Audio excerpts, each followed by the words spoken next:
আমার প্রথম রিমান্ড ছিল 9 দিন। রিমান্ডে আমাকে, এটা বলতে গেলে অনেক কথা আছে, রিমান্ডে আমাকে নিয়ে যাওয়ার পর বসের অফিসে আমাকে ডাকাইছে একদিন, কিন্তু র্যাবের একজন ম্যানেজার গেছে, আরও অফিসাররা গেছে। র্যাবের ম্যানেজার চেহারা দেখতে একটু লাগে ছাকমার মতো, কিন্তু সেই বেশি রাগী। সে নিজেই বলছে, তারা তো প্রথম আসামি বলতো আমাকে, 2 দিন পর্যন্ত আসামি বলছে। এরপর আলহামদুলিল্লাহ হুজুর হুজুর বলা আরম্ভ করেছে। আমি আপনাকে স্টেজে টার্গেট করেছিলাম, অর্ডার ছিল ওইখানে আপনাকে গুলি করা, 2 মিনিটের ভিতরে আপনি সরে গেছেন। এখন কিন্তু স্যার চাই নেই, এখন আমি ডিএবি অফিসে আপনাকে রাখবো না, এখান থেকে আমাদের র্যাবের অফিসে নিয়ে যাব। বসের কাছে আমি অনুমতি চাই, উনি যেন আমাকে অনুমতি দেন আপনাকে র্যাবের অফিসে নিয়ে যাওয়ার জন্য।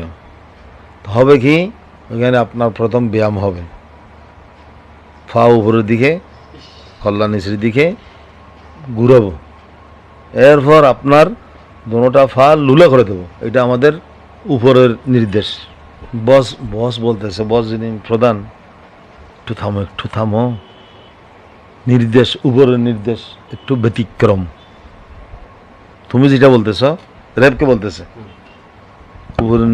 উপরের নির্দেশ একটু ব্যতিক্রম, এটা বলতেছে কে? বস এটাও বলছে এই আসামি আমার কাছে থাকবে, আমি তোমাকে দেবো না, এখানে থাকবে।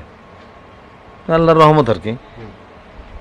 র্যাবে নিয়ে গেলে কিন্তু অবস্থা কীরকম হতো সেটা আল্লাহ তাআলা জানে।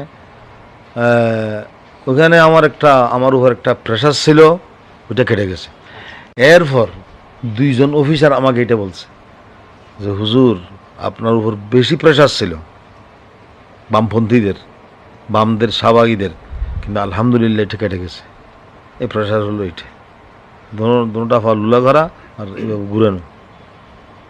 তারপর থেকে অন্যান্য অফিসাররা আর কোনো সেরকম কিছু করে নাই, কিন্তু জিজ্ঞাসাবাদ করেছে, অনেক রকমের জিজ্ঞাসাবাদ। আফগানিস্তানের মোল্লা ওমরের সাথে আমার কয়েকবার বৈঠক হলো, খালেদা জিয়ার সাথে কয়েকবার বৈঠক, লেনদেনের সম্পর্ক কি, সব কিছুর জবাব দিছি আমি। তারপর তারা বলতেছে খালেদা জিয়া কীরকম, আপনি কাজ করেন, আপনার রিমান্ড শেষ আজকের জন্য, একটু এখান থেকে উঠার পূর্বে খালেদা জিয়াকে একটু গালি দেন, একটা শব্দ গালি দেন, তারপর চলে যান। আমি মুখটা বন্ধ করে সেখান থেকে চলে আসছি। কেন গালি দেব? গালি দেওয়ার কোনো অর্থ আছে? মুখ বন্ধ করে চলে আসি, মুখটা বন্ধ করে চলে আসি। রিমান্ডে 9 দিন, এরপর 22 দিন দিল রিমান্ড, জানছেন। 9 দিন রিমান্ড শেষ হওয়ার পর কোর্টে নিয়ে গেছে। কোর্টে তো আমার পক্ষে অনেক স্লোগান, আমার পক্ষে অনেক এটা জানছেন। এরপর কোর্টে 9 দিন রিমান্ডের পর 22 দিন রিমান্ড দিছে।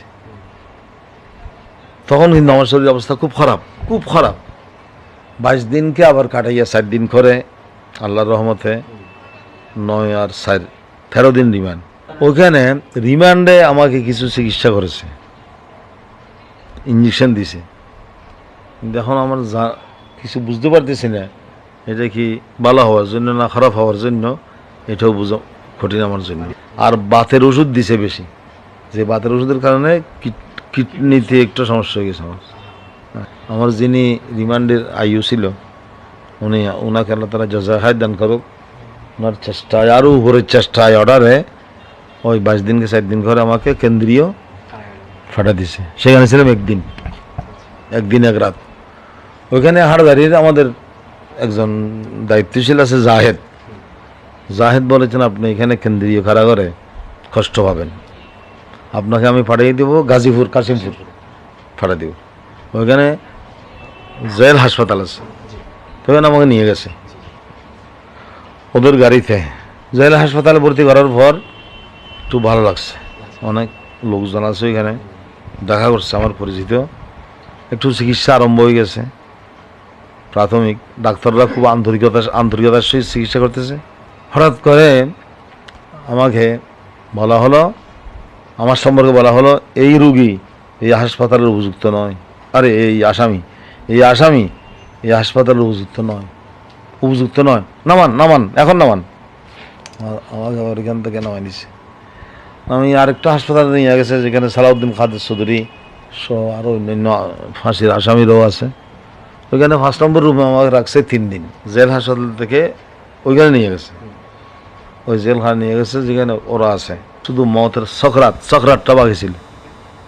এত কষ্ট পাইতেছি আমি।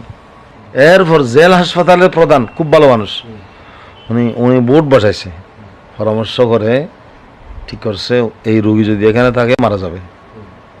সরকারকে জানাইছে মারা যাবে। তখন সরকার থেকে অনুমতি নিয়ে 26শে মে আমাকে রাত্রে সরকারি গাড়িতে বারডেমে পাঠিয়ে দিচ্ছে। বারডেমে যাওয়ার পর এই চিকিৎসা আস্তে আস্তে আরম্ভ হয়ে গেছে আর কি। তারা আমাকে বলছে আপনাদের ডাকে 30-40 লক্ষ 50 লক্ষ মানুষ যে কীভাবে জমাইতে হলো, কত কোটি টাকা লাগছে এখানে। আমরা বললাম আপনাদের নিয়ম আর আমাদের নিয়ম বেশ কম আছে। আমরা কাউকে এখানে আসতে বলি নাই, মিডিয়া ছেড়ে দিয়েছি এরকম একটা ইমানি আন্দোলন হবে। সমস্ত মানুষ নিজের উদ্যোগে, নিজের খরচে, নিজের গাড়ি ভাড়া নিজের, খাবার নিজের নিয়ে খরচ করে আসছে নিজের ইমানি দায়িত্ব পালন করার জন্য। আমরা কাউকে আনার জন্য গাড়ি পাঠাই নেই, কোনো উদ্যোগ নিই নেই। আমরা প্রচার করেছি, মানুষ এসে গেছে। এই হিসাবে ইনশাআল্লাহ এই ইমানি আন্দোলন চলতে থাকবে। একজন বড় গোয়েন্দা সংস্থা, গোয়েন্দার অফিসের নাম বলবো না, এখানে এসে আমার কাছে জিজ্ঞাসা করতেছে আবার যদি আপনারা ডাক দেন এরকম কি সমাবেশ হবে। আমি বললাম এর চাইতে আরও ডাবল হবে। বিএনপির সাথে জামাত শিবিরের সাথে আপনাদের লেনদেনের সম্পর্ক কি? বিএনপি এবং জামাত শিবির থেকে আপনাদের লেনদেন কীরকম হয়েছে? আমি বললাম আল্লাহর কসম 5টা টাকাও তার থেকে আমি গ্রহণ করি নাই, আমরা কোনো লেনদেন করি নাই। ওদের সাথে আমাদের লেনদেন কোনো সম্পর্ক নেই, সাংগঠনিক কোনো সম্পর্ক নেই। হ্যাঁ, টাকা পয়সার ব্যবস্থা, নিজের খরচ, নিজের খাবার। যে কোনো মুসলমান ধার্মিক এই হেফাজত ইসলামের সদস্য, হেফাজত ইসলামের সাথে থাকতে পারবে। যে কোনো পার্টির যদি সে ধার্মিক হয়, মুসলমান হয়, রাসূলের উম্মত হয়, তাহলে হেফাজত ইসলামের সাথে থাকতে পারবে। কিন্তু কোনো দলীয় এজেন্ডা নিয়ে নয়, পার্টিগতভাবে নয়, রাজনৈতিকভাবে নয়, অরাজনৈতিকভাবে ইমানি আন্দোলন হিসাবে, মুসলমান হিসাবে থাকতে পারবে। আমার জন্য যারা দোয়া করেছে, সগুলো অশ্রু জড়াইছে, রোজা রাখছেন, এটা আসলে তারা শুধু কেবল আমার জন্য করে নাই, এটা ইসলামের জন্য করছে, এটা ইসলামের উদ্দেশ্যে করছে।